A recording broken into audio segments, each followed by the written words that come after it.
à partir de la troisième année, les élèves ont la possibilité de choisir l'option mise en scène. Ouais. Et pour ceux qui choisissent cette option, je donne des cours d'esthétique de la scène.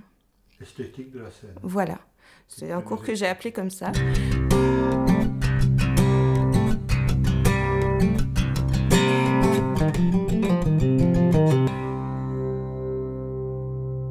Il me semble inconcevable de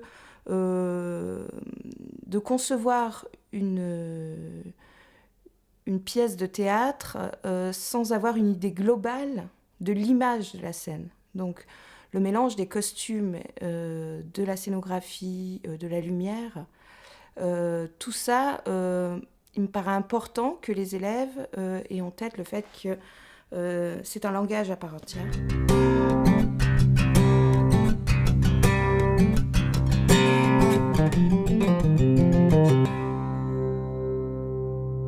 Sur quelle base ? C'est la base de la phénoménologie qu'on utilise dans tous les enseignements de l'école. Phénoménologie, selon qui ? Selon Goethe, en fait, on repart vraiment à la base de la phénoménologie, puisque c'est Goethe qui, le premier, a défini cette science, en quelque sorte. Qui consiste à... Tu peux nous rappeler ? Alors, la phénoménologie, c'est une science des phénomènes. Donc, il s'agit d'observer des phénomènes et de les intérioriser pour essayer de voir ce qu'il y a derrière, ce qui se passe dans l'invisible, derrière le visible, en quelque sorte. Donc, ça suppose au préalable une certaine condition, c'est-à-dire que la personne qui va observer ces phénomènes doit se nettoyer en quelque sorte de tous ces préjugés, etc., culturels, sociaux, pour avoir une pensée la plus objective possible. Et à partir de là, il s'agit d'observer un nombre de fois incalculable des phénomènes pour essayer de voir quelles sont les lois qui les régissent. Ouais. Donc, on peut le faire par exemple avec l'observation des couleurs, avec l'observation des formes. Et là, tout ça, en fait, toute cette phénoménologie a été déjà redigérée, on va dire, celle de Goethe, par Kandinsky, dans une œuvre majeure, c'est du spirituel dans l'art et dans la peinture en particulier. Ouais. Et donc, on se sert de cette base-là pour construire l'esthétique de la scène autour d'une science en quelque sorte, parce qu'il s'agit vraiment de quelque chose de scientifique.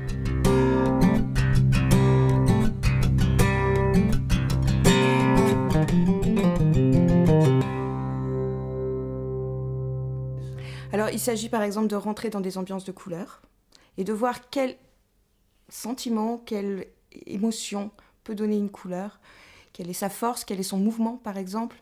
On peut observer, comme là je répète Kandinsky, mais on peut observer par exemple que le bleu s'éloigne du spectateur alors que le jaune avance vers le spectateur.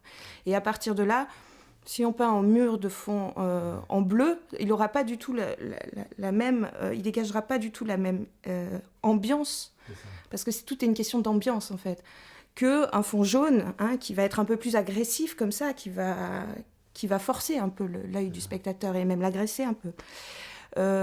Donc, il s'agit de se rendre compte de ces forces que dégagent par exemple certaines formes, certaines couleurs. On peut parler aussi des formes, le carré avec son assise, sa force, et puis le triangle avec son côté aigu, et voilà, le rond avec sa plénitude et son calme, etc.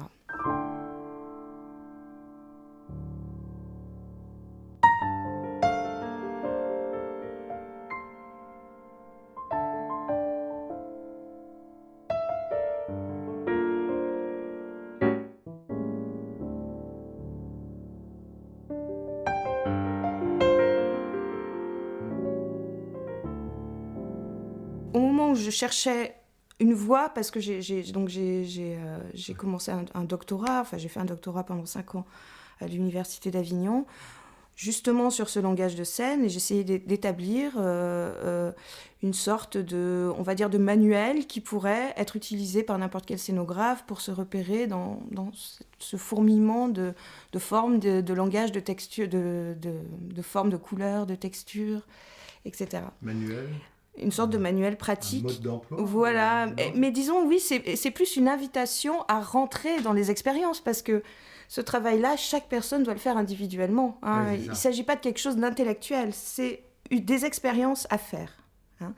Et ces expériences-là, en les méditant un peu, on peut réussir à transformer notre propre perception, finalement, pour voir ce qu'il y a derrière le matériel, derrière ce qui est sensible. Quelle est l'ambiance que ça dégage? Ça, on le vit tous. Hein. Quand on rentre dans une pièce, chez quelqu'un ou dans un restaurant, on sent tout de suite une ambiance. Hein. On sent tout de suite qu'il y a une ambiance, quelque chose d'un petit peu qui se passe comme ça dans l'invisible. Et c'est ça, finalement, qu'on va essayer de reproduire sur une scène de théâtre, mais en puissance 10, parce qu'on est au théâtre et qu'il faut que ça se voit, il faut que ce soit fort.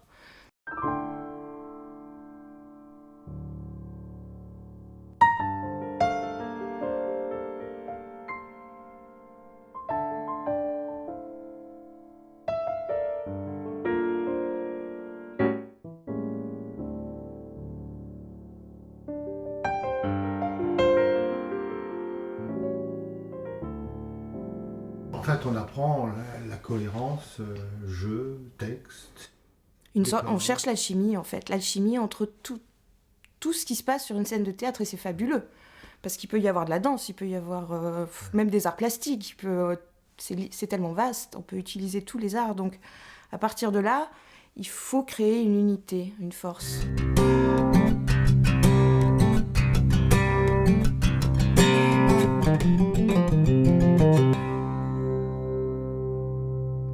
Alors là, pareil, j'ai essayé de mettre ça en perspective avec l'évolution de la conscience humaine.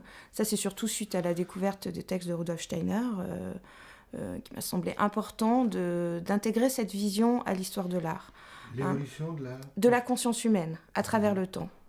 Hein, c'est-à-dire que dans l'Antiquité, on se rend bien compte qu'au tout début du théâtre antique, les auteurs de théâtre étaient dans une conscience qui était encore, on va dire, dans le domaine collectif. Hein. C'est comme si le jeu, l'ego, n'était pas encore descendu.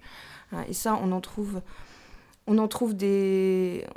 trace dans toute l'histoire du théâtre antique grec, de sa création, hein, puisque au départ, c'est né quand même d'un chœur. Oui, c'est ça, donc, c'est le cœur, par exemple. Voilà, le cœur, c'est une conscience vraiment forte et commune. Ouais. C'est le peuple qui, ensemble, d'une seule voix, s'exprime. Et aujourd'hui, on ne voit plus de cœur parce que ça ne correspond plus à la société, ça ne correspond à rien dans la société. Ouais. On est tellement dans le jeu, on a tellement... Depuis l'époque... Voilà, plus, hein, tout à fait. Depuis l'époque antique, on a toujours poussé plus loin l'individualisme, en fait. Ouais. Et donc, je mets le théâtre en perspective avec ça parce que cette évolution de la confiance se reflète totalement dans l'art en général, même pas qu'au théâtre finalement, dans la peinture, dans la musique, partout. Hein. L'art est un miroir, est un écho finalement à cette conscience du monde. Et donc voilà, c'est pas des cours d'histoire du théâtre où je les gave de dates et d'anecdotes. C'est plutôt une réflexion. Hein. On cherche à voir comment les gens pensaient à l'époque pour mieux comprendre comment finalement nous aujourd'hui on doit penser et comment on peut donner quelque chose au monde à travers l'art.